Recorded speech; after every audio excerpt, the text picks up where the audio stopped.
In the bustling city of Crestwood, where skyscrapers cast long shadows over crowded streets, crime was a persistent shadow. Thieves darted through alleys, and smugglers slipped through the cracks of society. But there was one name that struck fear into the hearts of criminals. Flash, the German Shepherd K9 unit known for his unmatched speed and unrelenting determination. Flash wasn't always a legend. 4 years ago, he was a scrappy pup, the runt of his litter at a small breeder's farm on the outskirts of Crestwood. His siblings were stronger, bolder, but Flash had something they didn't: a spark in his amber eyes and a relentless drive to move. He'd race across fields, chasing rabbits or even the wind itself, his paws barely touching the ground. It was that speed that caught the eye of Officer Maria Delgado, a young police handler looking for a partner. Maria saw potential in the wiry pup. She brought him to the Crestwood Police Academy, where he underwent grueling training. Flash learned to sniff out narcotics, track scents through urban jungles, and subdue suspects with precision. But what set him apart was his ability to outrun anyone, human or otherwise. By the time he graduated, he was clocking sprints that rivaled the department's fastest patrol cars over short distances. They called him Flash, and the name stuck. It was a humid summer night when Flash's legend truly began.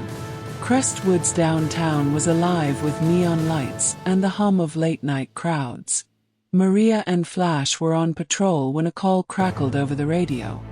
A high-speed chase involving a notorious smuggler, Victor Kane. Kane was a ghost in the city's underworld, always slipping through the police's grasp with his souped-up cars and insider knowledge of Crestwood's maze-like streets.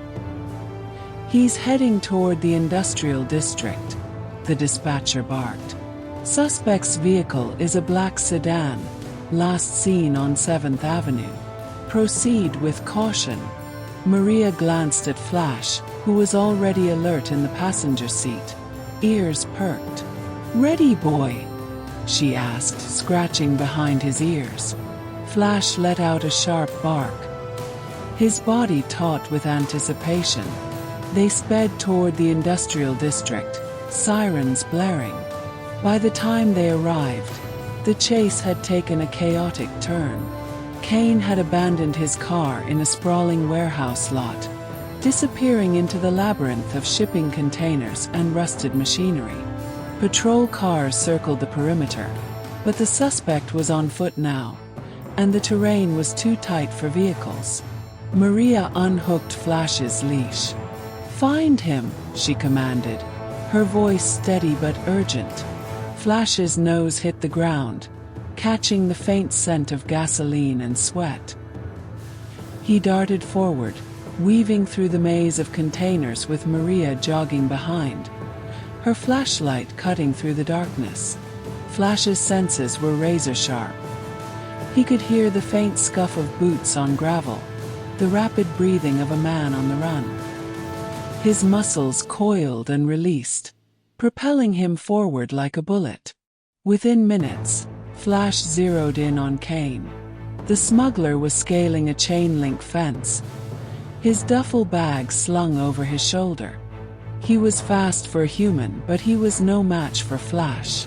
The K9 leaped, his powerful jaws clamping onto the bag and yanking Kane backward. The smuggler hit the ground with a thud, cursing as Flash pinned him, growling low, his teeth inches from Kane's throat. Maria caught up, cuffs in hand. "Good boy, Flash," she panted, securing Kane's wrists.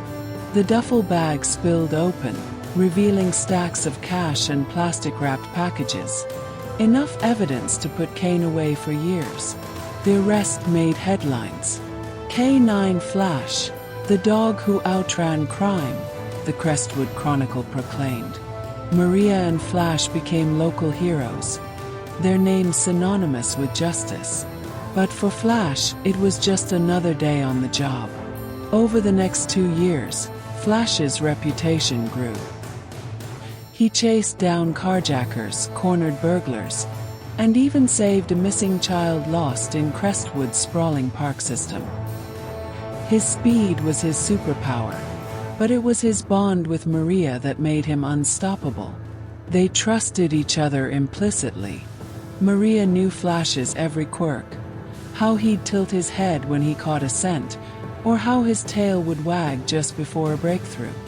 Flash, in turn, could read Maria's tone, her gestures, her quiet moments of doubt. But not every case was a victory.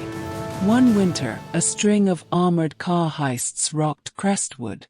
The culprits were a tight-knit crew, masked and meticulous, leaving no trace except tire marks and empty vaults.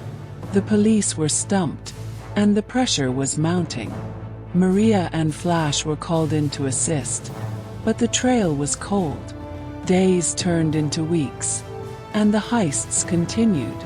One evening, while reviewing case files at the station, Maria noticed Flash sniffing at a map on her desk.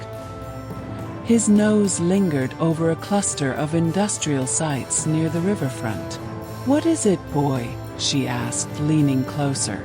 Flash pawed at the map, his eyes locked on hers.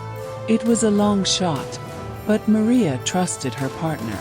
They headed to the riverfront, a desolate stretch of abandoned factories and overgrown lots. Flash's nose led them to a crumbling warehouse, its windows boarded up. Inside, they found tire tracks matching the getaway vehicles and a stash of tools used to crack safes. Flash had done it. He'd picked up a faint scent from the map, likely transferred from evidence handled by the crew. The discovery broke the case wide open. Undercover units staked out the warehouse, and within days, the crew was caught mid-heist. Flash didn't get to make the final chase this time, but his nose had turned the tide. At the precinct, the chief pinned a commendation medal on Maria's uniform and slipped Flash an extra treat. "This dog's worth his weight in gold," the chief said, ruffling Flash's fur.